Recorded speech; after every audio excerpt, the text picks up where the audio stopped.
Israel ने Iran का खेल ख़त्म करने का ऐलान कर दिया है और ईरान के मिसाइल चलाने वाले कमांडर को हिट करने का क्लेम। अमेरिका और इसराइल में इस वक्त जश्न है, बड़ा ऐलान हो चुका है, जबकि ईरान के भी इंतहाई शदीद और ताबड़तोड़ हमले जो हैं उन्होंने अमेरिका, इसराइल और मिडल ईस्ट को इस वक्त हिला कर रख दिया है। बिस्मिल्लाहिर्रहमानिर्रहीम, अस्सलाम वालेकुम। मैं हूं मखदूम शहाबुद्दीन। 13 मार्च 2026 जुमअतुल मुबारक का बाबरकत दिन। कुछ इंतहाई अहम तरीन डेवलपमेंट्स हैं जो आपके सामने रखनी है। एक तो ईरान की इसराइल और अमेरिका से जंग, इसकी कुछ लेटेस्ट डेवलपमेंट, साथ ही साथ ईरान का एक बड़ा नुकसान करने का अमेरिका ने ऐलान कर दिया है और ईरान पर रात गए कुछ शदीद तरीन बमबारी जो है वो अमेरिका और इसराइल की तरफ से की गई है और इस बमबारी ने बहुत शदीद तरीन नुकसान जो है वो पहुंचाया है। मैं सारी डिटेल्स एक एक करके आपके सामने रखता हूं और साथ ही साथ अब ईरान जो है उसके जो मिसाइल चलाने वाला यूनिट है उसके कमांडर को एलिमिनेट करने का अमेरिका का क्लेम और इसराइल का क्लेम, इसे भी हम एनालाइज कर लेते हैं। ये कौन शख्स था और इसकी अहमियत कितनी थी और ये कितना खतरनाक था अमेरिका और इसराइल के लिए, ये सारी डिटेल्स हम आपके सामने रखेंगे। लेकिन उससे पहले अगर अभी तक आपने इस वीडियो को लाइक नहीं किया तो लाइक जरूर कर दें। आपको मालूम है कि हमारे इस चैनल को भारत, अफगानिस्तान और पाकिस्तान मुखालिफ मुतअद्दिद अकाउंट्स की तरफ से रिपोर्ट किया जा रहा है। रिपोर्टिंग का असर ज़ाहिर इसी तरह से होगा कि इस वीडियो को लाइक करें और एक के बजाय ज्यादा से ज्यादा कमेंट्स करें। नाज़रीन कराम, सबसे इंपॉर्टेंट चीज मैं आपको पहले बता दूं कि इस वक्त सिचुएशन ये बन चुकी है कि ईरान जो है उसने तबाहकुन कुछ हमले किए हैं और अब चूंकि ईरान के सुप्रीम लीडर जो हैं वो भी ये बात कर चुके हुए हैं कि अमरीकी अड्डे बंद ना हुए तो हमले जारी रहेंगे, दुश्मन के हाथों शहीद हर फर्द का बदला लेंगे। और ईरान के नए सुप्रीम लीडर जो हैं इन्होंने शोहदा के खून का बदला लेने का ऐलान किया है और इन्होंने कहा कि मेरा ओहदा मुझसे कई चीज़ों का तकाजा करता है। अवाम ने दुनिया को दिखाया कि ईरानी अजीम कौम है, अवाम की हिमायत के बगैर मेरी कोई अहमियत नहीं। आयतुल्लाह सैयद अली ख़ामनाई ने खुदा की राह में 60 बरस से ज़्यादा जिदोजहद की, हर तरह की आसाइशों और आराम को कुर्बान किया। फिर इन्होंने कहा कि इस वक्त हम अब खून का बदला लेंगे और किसी भी तरह से अमेरिका को नहीं छोड़ेंगे। और इस सब के अंदर इन्होंने ये कह दिया है हमसाया ममालिक को कि भाई अमेरिका के अड्डे अपनी सरजमीन पर बंद कर दो, हम हमले बंद कर देंगे। ये एक बहुत बड़ी बात है। अच्छा, इसके साथ ही साथ अब जो सिनेरियो बन चुका है इसमें मैं आपके सामने कुछ डेवलपमेंट्स रख देता हूं ताकि आपको अंदाजा हो कि ये जंग इस वक्त किस नहज पर है।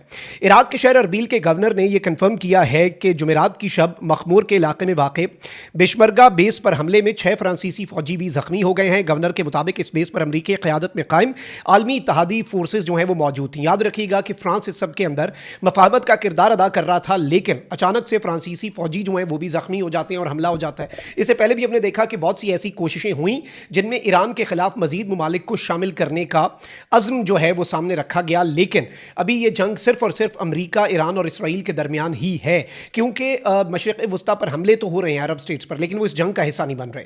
अच्छा, फ्रांस का जो फौजी अड्डा है उस पर ड्रोन हमला हुआ है इराक में और 6 फ्रांसीसी फौजी जो हैं वो जख्मी हुए हैं।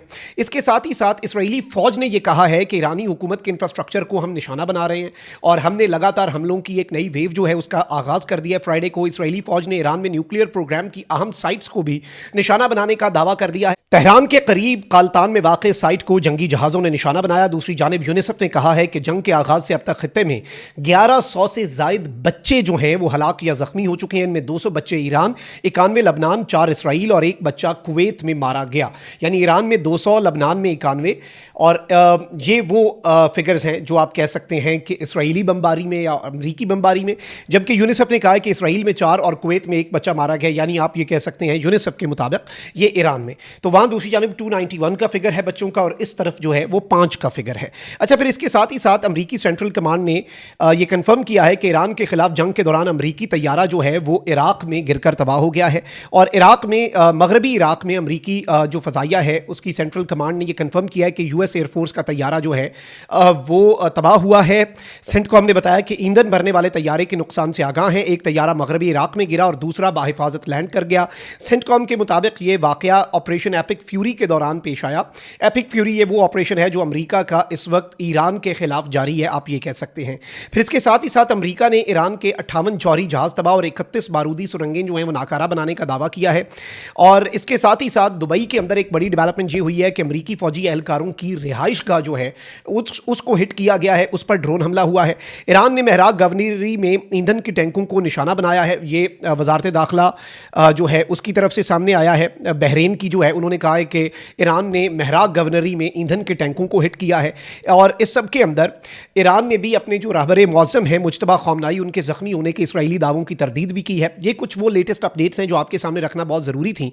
अब आ जाते हैं असल चीज़ के ऊपर। देखें ईरान की इस वक्त स्ट्रेंथ क्या है। एक चीज़ तो एस्टैब्लिश फैक्ट है कि ईरान के पास अपना एयर डिफेंस सिस्टम नहीं है। ईरान के पास इस तरह के फाइटर जेट्स और ऐसी एयरफोर्स नहीं है जो ईरान को इनकमिंग थ्रेट्स से बचा सके। यानी अगर इसराइल या अमेरिका के फाइटर जेट्स आते हैं तो ईरान के फाइटर जेट्स स्क्रैम्बल होकर फ़ज़ा में उनके साथ डॉग फाइट नहीं करते। इसी तरह ईरान पर जो हमले हैं वो नहीं खत्म हो रहे, ये एक रियलिटी है। लेकिन ईरान की स्ट्रेंथ क्या है? ईरान की इस वक्त दो स्ट्रेंथ्स हैं जो अमेरिका ने भी कहा कि हमने ये दो चीज़ें खत्म करनी है। अमेरिका ने ये नहीं कहा हमने ईरान की एयरफोर्स खत्म करनी है। अमेरिका ने ये भी नहीं कहा हमने ईरान की फौज खत्म करनी है। अमेरिका ने कहा है कि हमने एक तो ईरान का मिसाइल प्रोग्राम खत्म करना है, दूसरा हमने ईरान की बहरिया खत्म करनी है। मिसाइल प्रोग्राम और ड्रोन प्रोग्राम इसलिए क्योंकि भाई देखें ईरान के पास डिफेंस का तरीक़ाकार नहीं है, लेकिन अटैक का बड़ा इस वक्त ताकतवर तरीक़ाकार है और जो कि इम्पैक्ट भी डाल रहा है। अमेरिका के बेसिस भी निशाना बन रहे हैं, अमेरिका के फौजी भी निशाना बन रहे हैं, इसराइल के शहर भी निशाना बन रहे हैं और इंपैक्ट डल रहा है। एयर डिफेंस सिस्टम 100% एक्यूरेसी दिखाने में नाकाम रहा है। मुकम्मल तौर पर जो एक महफूज शील्ड होती है वो इस वक्त एग्जिस्ट ही नहीं पूरी दुनिया के अंदर करती। और ईरान की तरफ से ये सारी अपडेट्स, ये सारी डेवलपमेंट्स एक बहुत बड़ी कामयाबी भी है ईरान की। दूसरी, ईरान की जो नेवी है, ईरान की नेवी के पास ये कैपेसिटी है वो आबनाए हुर्मुज़ बंद कर दे। और इस वक्त आपको पता है आबनाए हुर्मुज़ से गुजरने की किसी की हिम्मत नहीं पड़ रही, किसी की इस वक्त कोई ऐसी चीज़ हो ही नहीं रही वहाँ पर एक्टिविटी। और अब ईरान जो है वो बारूदी सुरंगें बिछा रहा है जो कि एक बहुत बड़ा दर्द सर बन सकते हैं ईरान के मुखालिफिन के लिए और सिचुएशन बड़ी टेंस हो सकती है। ये ज़रा चीज़ों को आपने समझना है, इन मामलात को ज़रा आपने एनालाइज करना है। और इस सब में जो अहम तरीन चीज़ है वो ये है कि इन्हीं दो चीज़ों को अब हिट किया जा रहा है। ईरान की IRGC के नेवी के कमांडर को भी अमेरिका ने मारने की कोशिश की और अब ये खबर आ रही है कि IRGC जो है इस्लामिक रेवोल्यूशनरी गार्ड कोर, सिपाही पासदारान इनकलाब, उसके मिसाइल यूनिट के कमांडर को एलिमिनेट किया गया है। इसराइल ने ये क्लेम किया है। और ईरान के जो कमांडर है हिजबुल्लाह के अंदर, उन्हें बेसिकली ये मारा गया है और IRGC ने ये कंफर्म कर दिया है और कि मिसाइल यूनिट के कमांडर जो हैं वो शहीद हुए हैं।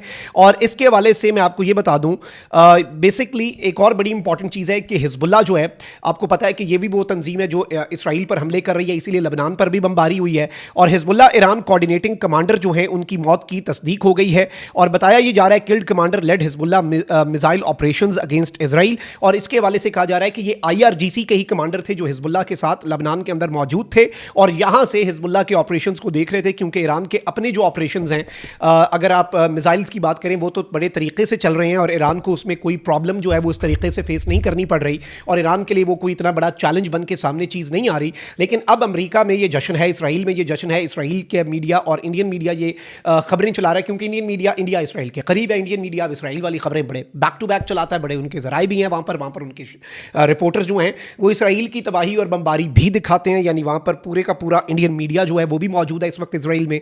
तो जाहिर बात है कि इन्होंने ये खबर चलाई है, इसके अंदर इसराइल की इसे कामयाबी कहा जा रहा है जबकि ईरान के लिए धचका। लेकिन ईरान के कितने ही कमांडर्स को मारा, यहाँ तक कि सुप्रीम लीडर को मारा, लेकिन ईरान जो है वो अपनी जंग जो है उसी तरीके से उसे जारी रखे हुए है।